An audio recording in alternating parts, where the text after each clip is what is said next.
Moi c'est Axel Chambert, j'ai 25 ans. C'est ma deuxième année que je fais du vin de façon naturelle. Donc je travaille sur l'exploitation de ma famille.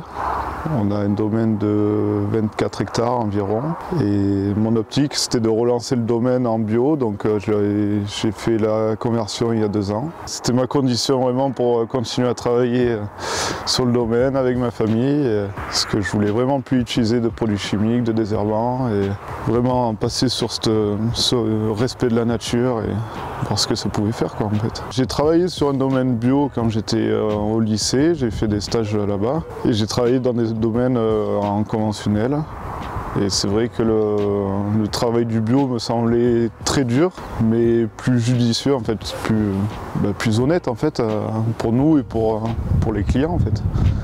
Parce que je trouvais qu'en chimie on trichait et on mentait aux gens en fait. Donc, c'était pas mon but en fait.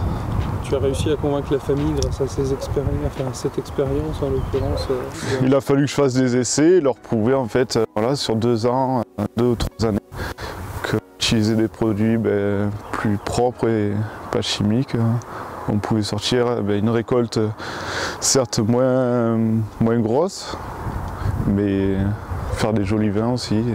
On a quelques oliviers, oui, une petite parcelle. Donc 1 an sur 2, on se produit notre petite huile qu'on fait un petit moulin dans le coin. On n'y met pas de traitement dessus, même pour la mouche de l'olive. Comme ça, on consomme notre huile et ça m'évite d'acheter l'huile en grande surface, quoi.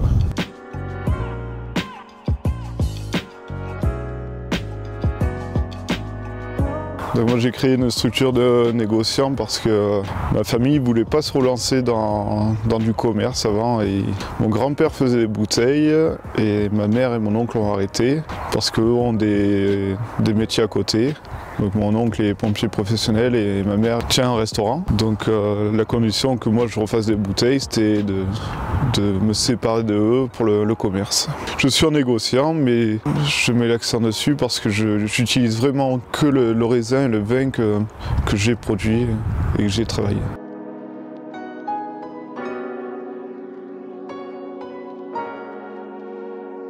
Déjà sur la commune de Saint-Pantalon-les-Vignes, on est au pied du massif des Baronnies, un petit village qui fait une surface de 800 hectares environ.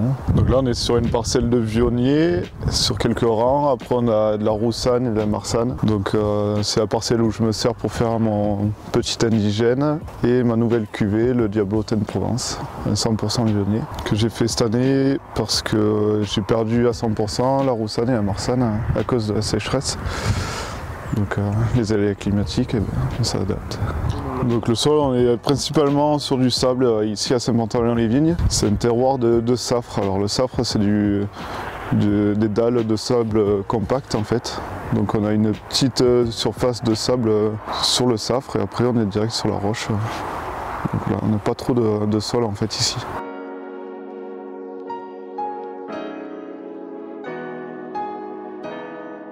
Ces vignes-là, elles ont une petite dizaine d'années. Le problème, c'est que je pense qu'il manque de matière de fond au sol, donc elles ont vraiment du mal à grandir et puis à se structurer. Et c'est un terroir ici qui sèche facilement, donc je calcule énormément de faire des enherbements pour refaire une structure de sol et puis pour relancer un peu ces vignes.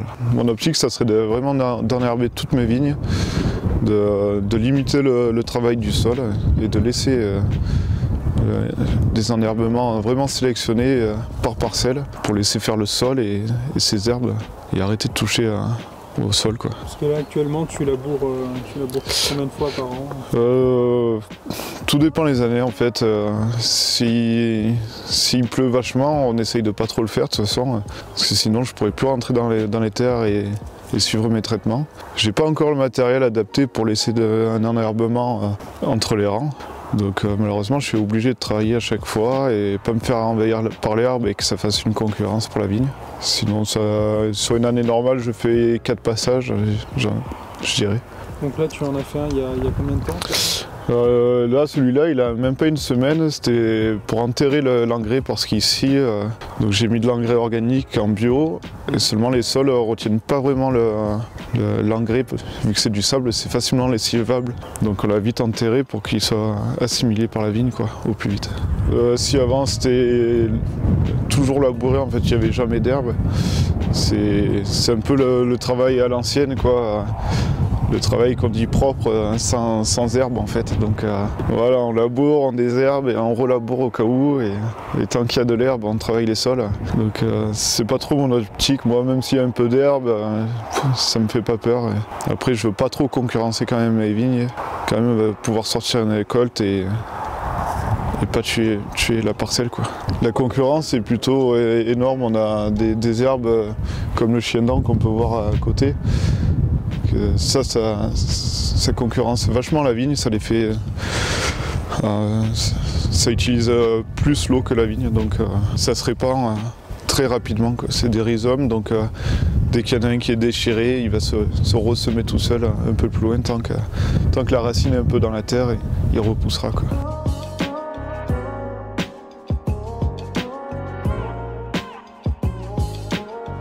Moi, le but, c'est vraiment de me lancer tranquillement dans des vinifications avec le moins possible d'intrants dedans.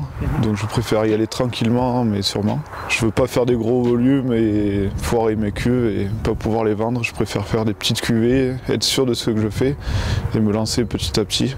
Donc cette année je ressors que 400 bouteilles, j'ai fait qu'une barrique, c'est pas énorme. Mais c'est pas mon principal revenu, donc ça me dérange pas et ça me fait pas peur de faire qu'une petite cuvée comme ça. En fait, je sais jamais à l'avance quelle parcelle je vais utiliser, quoi. Tout dépendra les années, tout dépend le raisin, en fait. Je goûte énormément le raisin, en fait, à la parcelle avant les vendanges pour sélectionner après au dernier moment mes parcelles pour mes cuvées, quoi. Bon, après le vionnier, j'ai qu'une parcelle, donc automatiquement c'est celle-ci. Et sinon le rouge, tout dépend en fait de la qualité du raisin, quoi. La Roussanne, tu m'as dit que c'était sur le même... C'est ici en fait, il y a 8 rangs en fait, de Roussanne et 8 rangs de Marsanne qui vont se suivre, en fait. Voilà. Des essais qui avaient été faits par mon grand-père. Ils sont plutôt intéressants. Moi je suis bien content de travailler avec ces 3 cépages. Donc je vendange tout en même temps, c'est tout pressé en même temps et c'est tout vinifié en même temps. Donc ça me sort un petit jus très sympathique du coup. J'essaye les blancs de ne pas vendanger trop tard pour garder un peu d'acidité, pour avoir un peu de fraîcheur, parce qu'ici la fraîcheur sur le vionnet c'est intéressant, sinon ça fait des vins trop lourds, quoi. Parce que là-bas tout contre les arbres là ça sèche énormément et j'ai pas de matière au sol, donc vu que j'ai pas de quoi faire du compost, je vais l'étaler, je vais l'enfouir en fait en labourant. Le temps que je replante la vigne, je pense que ça va me refaire une petite matière au sol. Qu'est-ce que ça apportera un paillage pour limiter la production d'herbe, en fait. Ça étoufferait l'herbe, un peu comme un paillage avec de la paille, mais ça éviterait de travailler un peu la vigne au niveau du pied, quoi.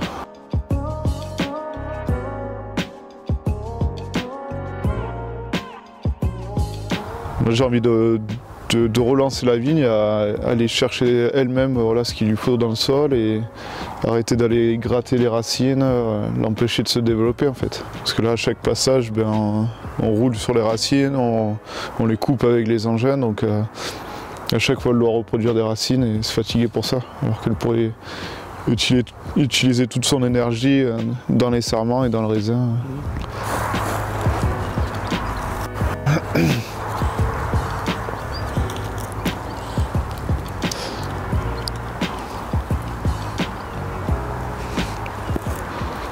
Après l'avantage des rafles, c'est que ça retient énormément l'humidité aussi.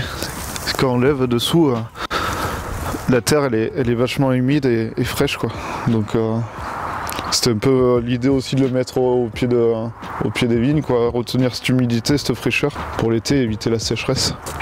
La sécheresse, je pense que dans la région, c'est quand même un problème assez récurrent. C'est le gros problème de la région, oui. L'année dernière, on a eu environ 15 à 20 mm de pluie pour tout l'été. Donc c'est vraiment pas énorme. C'est un peu le problème du travail du sol. On évite la concurrence par l'herbe, mais on accentue en fait cet effet de chaleur sur le sol et sur la vigne. Parce que du coup, il n'y a pas de protection du sol, donc la température tape directement sur le sol, quoi. On pourrait utiliser des méthodes naturelles comme un enherbement bien maîtrisé pour garder cette fraîcheur des sols en fait. Produire voilà, une protection par rapport aux rayons du soleil sur le sol, éviter cette évaporation de l'eau. Refaire une matière en fait c'est vraiment la clé, quoi. Avoir une matière au sol, quoi, une structure du sol qui aiderait en fait la vigne, quoi. Ça demande énormément de temps, d'essais.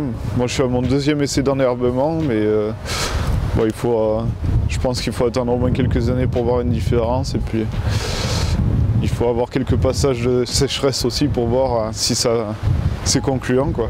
Là j'ai essayé un enherbement composé à 100% de trèfle qui concurrence énormément l'herbe et qui concurrence pas la vigne au niveau hydrique.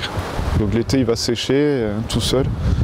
Comme ça j'ai pas besoin de le détruire et tous les ans il se ressème tout seul aussi.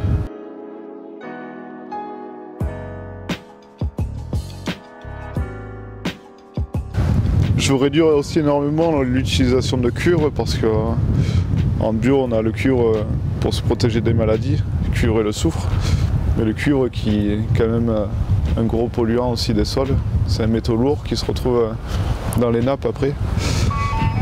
Donc j'utilise des huiles essentielles, donc l'origan et l'orange douce pour baisser mes doses de cuivre et de soufre. J'ai diminué pratiquement de moitié en fait.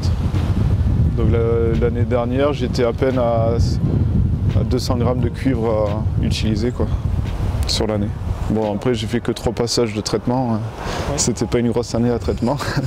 C'est plus 2018 du coup. 2018 j'étais sur 7 passages et j'avais pas encore les huiles essentielles.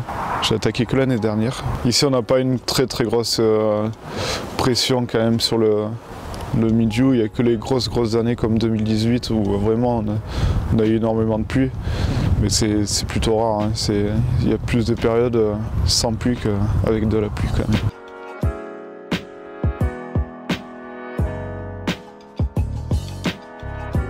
Ben nous on est environ à 30 hectares parce qu'on est sur un vieux domaine qu'on est en train de restructurer. Les vignes, il manquait énormément de vignes, enfin les parcelles il manquait énormément de vignes. On replante, on arrache environ 2 hectares par an et on replante entre 0,5 et 1,5 hectare par an aussi.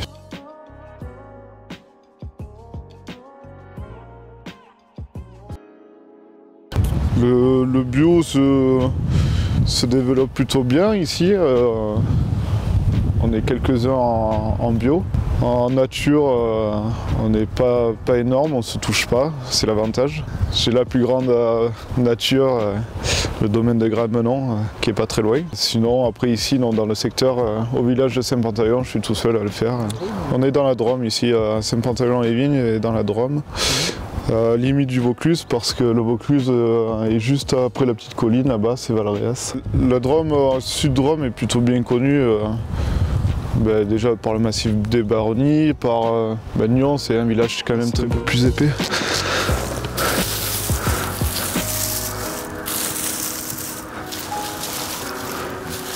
Là, ça a bien étouffé là. Puis bon, on a la terre du coup qui est bien fraîche, bien humide.